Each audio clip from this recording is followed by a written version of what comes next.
नमस्कार, मी बाळकृष्ण बोने पाटील. आपण पाहतात NB YTV न्यूज.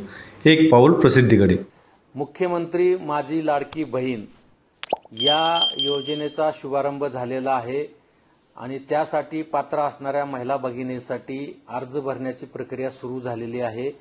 त्यामुळे उत्पन्नाचे आणि रहिवासी दाखले प्राप्त करून घेण्यासाठी सेतू केंद्रावर महिला भगिनींची खूप मोठ्या प्रमाणामध्ये गर्दी होत आहे. माझी आपणा सर्व माता भगिनींना विनंती आहे की आपण कुठल्याही सेतू केंद्रावर किंवा तहसील कार्यालयामध्ये जाण्याची आवश्यकता नाही. आता उत्पन्नाचा दाखला आणि रहिवासी दाखला सुद्धा काढण्याची आपल्याला आवश्यकता नाही. या योजनेसाठी रहिवासी दाखल्याच्या ऐवजी आपल्याकडे असलेलं ओळखपत्र, आपल्याकडे असलेला शाळेचा दाखला, जन्माचा दाखला यासाठी सुद्धा आपल्याला वापर करता येणार आहे. त्यामुळे रहिवासी दाखला काढण्यासाठी कृपा करून आपण गर्दी करू नका. ज्या महिलांकडे पिवळे किंवा केशरी रेशन कार्ड आहे त्यांना उत्पन्नाचा दाखला देण्याची गरज नाही आहे.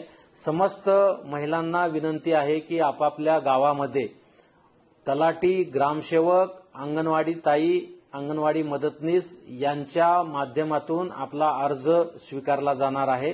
पहिल्या टप्प्यामध्ये 15 तारखेपर्यंतच अर्ज भरून घेतले जाणार आहेत अशी पूर्वी माहिती देण्यात आलेली होती. ती सुद्धा मुदत आता 31 ऑगस्ट पर्यंत वाढवण्यात आलेली आहे. सेतू केंद्रावर किंवा इतर कुठल्याही व्यक्तीला कुठल्याही स्वरूपामध्ये पैसे किंवा इतर जे शासकीय फीस आहे ती वगळता इथले कुठलेही पैसे देण्याची आवश्यकता नाही. पात्र लाभार्थ्यांना निश्चितपणे जो योजनेचा लाभ आहे तो निश्चितपणे त्यांना मिळवून दिला जाईल.